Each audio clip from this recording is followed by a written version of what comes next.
Affaire Palmade et vous, Vincent Ventigame, puisque vous êtes en mesure, information BFM TV, de nous apporter, de nous révéler de nouveaux éléments, d'abord sur les circonstances de l'accident de Pierre Palmade. Oui, de nouveaux éléments qui éclairent d'une façon différente toute cette affaire dont on parle depuis des jours. Notamment, ces éléments, ils émanent des propres déclarations de Pierre Palmade aux enquêteurs après l'accident. Il a expliqué donc qu'il était en compagnie de deux amis de bringue, je cite, devenus au fil des ans des sex friends. C'est ce qu'il dit quand il a pris la voiture pour aller faire des courses. Interrogé après l'accident, on l'avait dit, il a exprimé sa honte, sa volonté de cesser toute consommation de stupéfiants. J'ai été inconscient de prendre la voiture sous stupéfiants. Je suis dangereux à cause de la drogue, a-t-il reconnu devant les enquêteurs. Je suis un chic type, je suis quelqu'un de bien, mais il faut que mon rapport avec la drogue soit résolu, que la drogue soit bannie de ma vie. Ce qu'on apprend aussi avec les premières déclarations de Pierre Palmade au moment de sa garde à vue, c'est que ce n'était pas la première fois qu'il conduisait sous l'emprise de stupéfiants, même s'il dit qu'il ne le faisait que peu souvent, voire très rarement. Et les analyses effectuées montrent effectivement qu'il avait consommé un taux important de cocaïne et de drogue de synthèse. Les analyses montrent un taux de relevé de cocaïne très élevé. Confronté au résultat, d'ailleurs, Pierre Palmade n'a pas sollicité une contre-expertise comme il en avait le droit, en disant que cela faisait 3 jours qu'il consommait des stupéfiants sans dormir. Et d'après les déclarations des passagers qui étaient avec lui dans la voiture, Pierre Palmade aurait en fait consommé 8 injections de 3 MMC, vous savez, cette fameuse drogue de synthèse dont on parle beaucoup, entre 12 heures le vendredi midi et 19h40 au moment de l'accident, la dernière injection étant survenue 30 minutes avant le drame. Il a également reconnu qu'il avait consommé de la cocaïne et 2 verres d'alcool.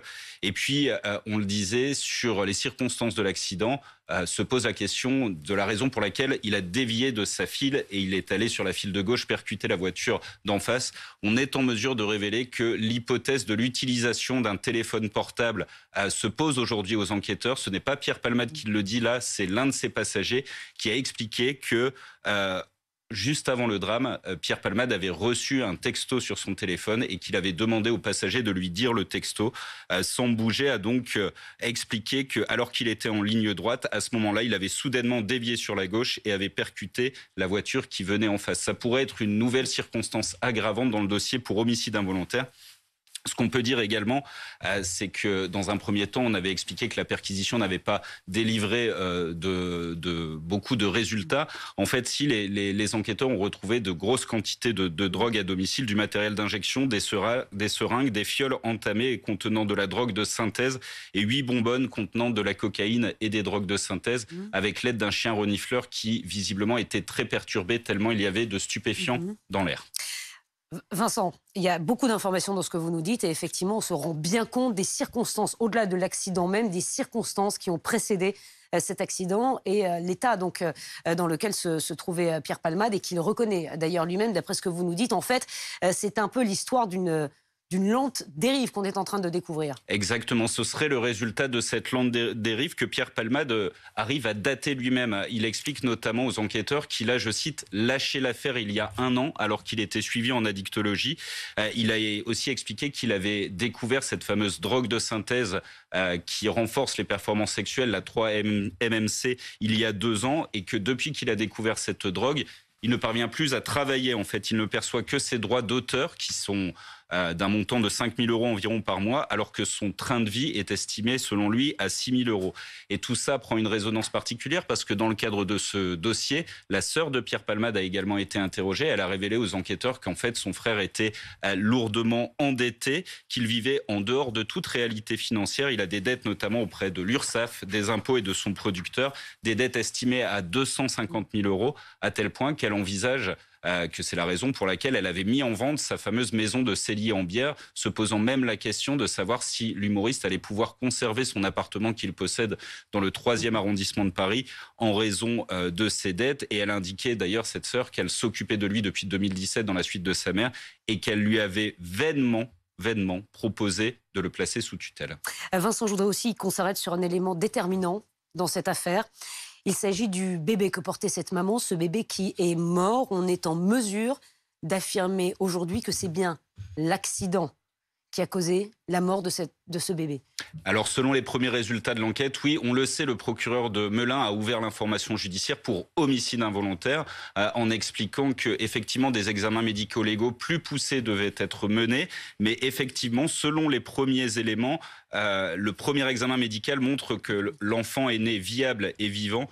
Il est né à 22h18 par une césarienne et l'heure de son décès a été déclarée à 22h51. Le premier examen montre que la mort de cet enfant qui ne présentait pas de malformation est intervenue, je cite, dans un contexte d'accident de la voie publique. Et pour s'en assurer, on l'a dit, le procureur de la République de Melun a demandé des analyses complémentaires, notamment un examen anatomopathologique et une expertise de synthèse afin de confirmer cette première orientation. Mais visiblement, le premier examen montre donc que ce bébé qui devait naître au mois de juin est décédé en raison de l'accident causé par Pierre Palmade. Ça, c'est un élément déterminant. On va en parler avec Maître Vincent Julier-Parat dans un instant. On en sait aussi davantage, Vincent, sur les raisons de son placement en détention provisoire. Oui, on en a parlé hier toute la journée avec ce coup de tonnerre, cette décision de la Cour d'appel de Paris de placer finalement Pierre Palmade en détention provisoire et de mettre fin à son assignation à résidence sous surveillance électronique à l'hôpital Paul Brousse. Décision qui a été prise par les magistrats de la Chambre de l'instruction, mais notamment après les réquisitions du parquet général qui a noté qu'en fait, l'hôpital Paul Brousse, où il était assigné à résidence sous bracelet électronique, ne disposait pas des garanties suffisantes pour assurer la sécurité, qu'il n'était pas assez fermé, qu'il y avait un risque finalement que Pierre Palmade puisse s'enfuir de cet établissement si à un moment donné il en émettait le souhait. Et c'est l'une des raisons qui a été mise en avant par le parquet général pour obtenir ce placement en détention provisoire. Et on l'a dit hier également, notamment avec les informations de Marion Dubreuil de RMC, les raisons qui ont conduit la Cour d'appel, c'est aussi le risque de concertation frauduleuse avec les deux passagers, les deux témoins qui sont actuellement sous le statut de témoins assistés, et aussi la raison de maintenir la sérénité des investigations en cours, le fait de ne pas vouloir les perturber.